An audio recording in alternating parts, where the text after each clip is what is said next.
I'll hit record. Okay. All right. Today we're talking with Brent and Molly, all our lifestyle hustlers. How you going, guys?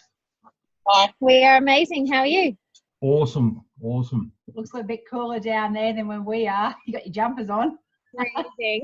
I haven't I haven't taken this off in a month. since we've been here, pretty much. Good old Victoria, Melbourne good old weather. Melbourne. Yep. Love it down there, yeah. The weather's unpredictable. Or predictable, it's unpredictable. always cold. Yeah.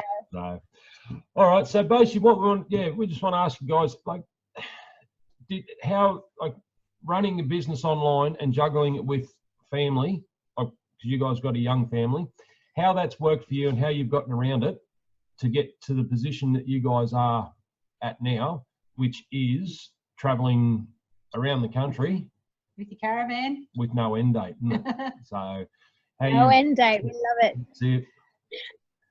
So, Okay, so look, I think I'd like to start off by saying that we also have the same question being asked to us a lot. Yep. That I don't have time, I can't make time, I'm too busy with the family. By the time we do the nighttime routine, it's too much pressure, blah blah blah, right? And I say that because it's a little bit frustrating to a point where so many people want to spend more time with their family, but they're not willing to sacrifice a little bit of time at the start, which could get them long-term time with their family, right? And I hear it all the time. I hear we've been doing this for 2 years. I hear every excuse under the sun as to why people shouldn't do this, but then they still complain day in, day out that they don't get enough precious time with their family. All the blokes out there, all the dads out there that, have never seen the milestones in their young kids' life because they've been working so much or they've been working away, but they're still not willing to give that little bit of sacrifice and give up a little bit of time at the start to build something on the side that could potentially change everything for them. So I guess I say that with a lot of conviction and with a lot of, what word am I kind of looking for? No. I say it with a lot of feeling, right? Yeah, because it comes from the heart. It's something that I went through the exact same, and I wanted time back with my family, and I didn't know how to do it. Like, when you're stuck in a 9 to 5 and you think that that's the only thing that you have, the only way that you think that you can get more time back is to earn more money, but to ask a boss for more money means you've got to give more time. Which means it takes time away from your family. Yeah. So once you have an external tool that allows you to do what we've done and to build something on the side, there has to be time as well taken from that, right? It's inevitable. It's going to happen. Nothing grew from nothing. You cannot expect to have all this time back without giving some at the start. So do you want to touch on, I guess, where we started from, like our journey at the start? Yeah, I guess when we started, we were both working full time. We had Madison, so she was 2, and I was actually 4 weeks pregnant with our son Toby. And I mean, everything was just crazy in our household. We had our 2 dogs. We had just moved into our house. We had everything trying to, get our house sorted because we literally had just moved in. With getting the garden sorted, with getting the furniture sorted, with getting everything unpacked and whatnot. But I guess time-wise for us, we just wanted something different so bad. Like, Brent never got to see Maddie grow up, and that breaks my heart. It breaks his heart. It's something that we are very, very close as a little family, Brent and I, with our 2 kids, and it's something that we treasure very much so now that we are with our children every day, having that time to spend with them every single day. It's something that we would wish for anybody to be able to have that same experience with their children. Do you know what I mean? So for us, it was just that bit of sacrifice that we wanted to give that would allow that time to have with our children. I guess we just we just stopped doing the things The that dumb weren't shit. going to give us time back. We pulled back on the TV shows, on the Netflix, on the Stand. We stopped going out so much for dinners. And we also stopped putting time into the things that weren't necessary right now. You know, like we started prioritizing things. We prioritized getting our training up and running. We prioritized, you know, we stopped. We did become hermits for a little bit. Like we really did. But it's because we were building our fortune on the side. We wanted that time with our children. So we were, you know, as we call it, hustling. We are the hustlers. We were hustling on the side hardcore just to try and meet with getting everything up and running for our family, which would give us that time back forever, which it has.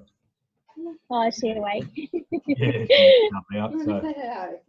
Hi. Hey? Hello, you gorgeous girl. A little bit of sacrifice at the start for a lifetime of happiness. Yeah. And I guess now, like, so I quit my job within 5 months of getting started with our business. I got Brent out of work 10 months in. Sorry, there's the car right there in case that's really noisy. That's all. I got Brent out of his job 10 months into starting this business, and that was 2 weeks after Kobe was born. So ever since Kobe was a newborn baby, Brent's got to see him grow. Brent saw his first walk. He saw him crawl. He's heard him, you know, talk for the first time. He's got to, now experience all of these major milestones that as a dad you want to be able to be present for. And it's just something that we now will remember for the rest of our life. Like the time that we sacrificed 2 years ago has been 100% worth it, because it's been able to, for him to experience all of this that he never got to experience with Madison. That's it. Like I've been in the same, like with McKenna, I've been there pretty much every day since she's been born, like due to my knee injury. But I missed out on a lot of that many, many years ago with my older kids, because I was working so much to, you know, to try and sort of survive back then. Trying to live the good life, you know, as you touched on before, you know, like you work more hours or get a pay rise to try and get that time, but you don't. So You're giving that time. That's it. So at the start, you said like you were both working. Now you were working what, 8-hour days, Mol? Yeah, I was working 8 a.m. to 4 p.m. So the mornings I was busy getting Maddie ready for kindy, getting out the door by 7 a.m. Can you hear us okay? Yep, all good. Yep, cool. Sorry, it's a little bit glitchy, I can see. So leaving home at 7 a.m., being to work by 8 o'clock, leaving work at 4 p.m. and then home by 5:30.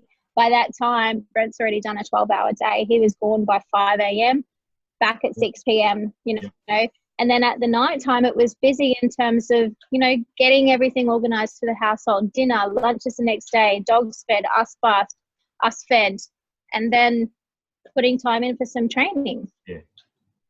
That's what I was going to say. So Brent was doing 12-hour days, but you were still both managing, like Brent, even yourself, you were still managing to juggle your work, like 12-hour days, plus spending what time you could with the kids when you got home, plus working on the business. So it is very doable, and it is. It's not impossible. As you say, it's a bit of short-term pain for a long-term gain, isn't it?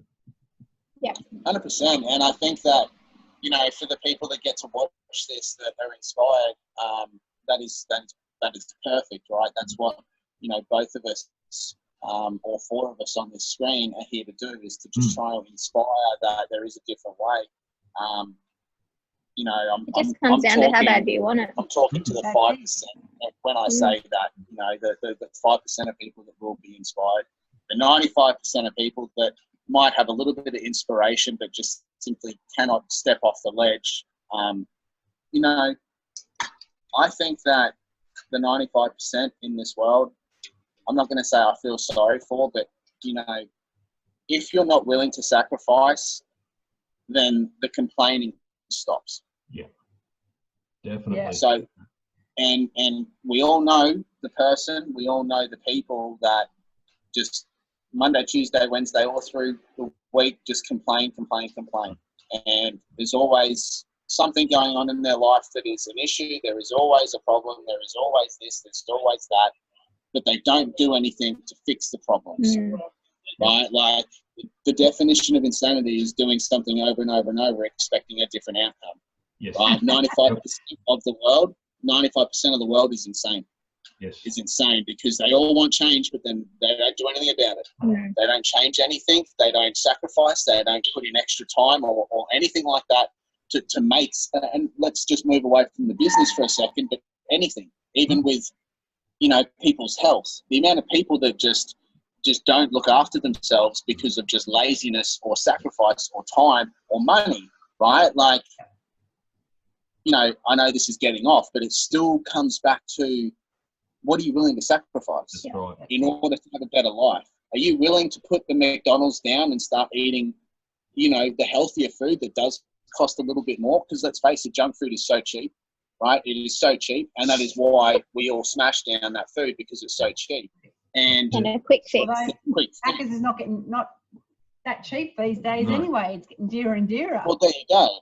Yeah. There you go. But people see it as a quick and easy and cheaper option than to go and buy the put in the time to then go and cook. And, the better meats and blah, blah, blah, right? It's one, it's laziness. Two, they're so scarce about their time and money.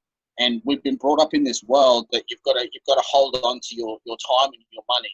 And if you let it go, you're in this scarcity mode and you freak out, right? Like you can get into a state of abundance where money and time just flow back into your life. But guess what? You have to start by giving some away. You have to. Yep. The world doesn't work like that. The universe doesn't work like that. It doesn't give you everything you want, right? It can give you everything you want, but you've got to give it something back, right? And, once again, the 5% of people watching this will understand that. The 95% of people that will still keep complaining, they'll skip straight past this. And, this isn't directed at them, and I say that with respect to the 100% of human beings, right? I'm not here to reinvent a wheel. I'm not here to change anything. All I'm here to do, and all you guys are here to do, is to inspire people to make that change, to make that sacrifice in order for them to live a one life better than anyone else. Yeah. That's it. No, definitely. Anything else you want to ask? No. So the kids, have you seen a big change in them, even though they're young? Have you seen a massive change in them since you sold up the house, bought the caravan, and you've spent every day with them in the last 6-8 months, however long it's actually been? You've seen a big change in them? Massive. Yeah. Absolutely massive. So we'll just start off with Maddie. So Maddie's 4. So she was 3.5 when we bought our caravan. When we took her out of her development and learning, don't get me wrong.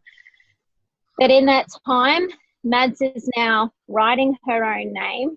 She's like reading all the letters. She knows exactly all the numbers. She can count to 20. She's 4 years and 3 months now. She can almost ride a bike with no training wheels.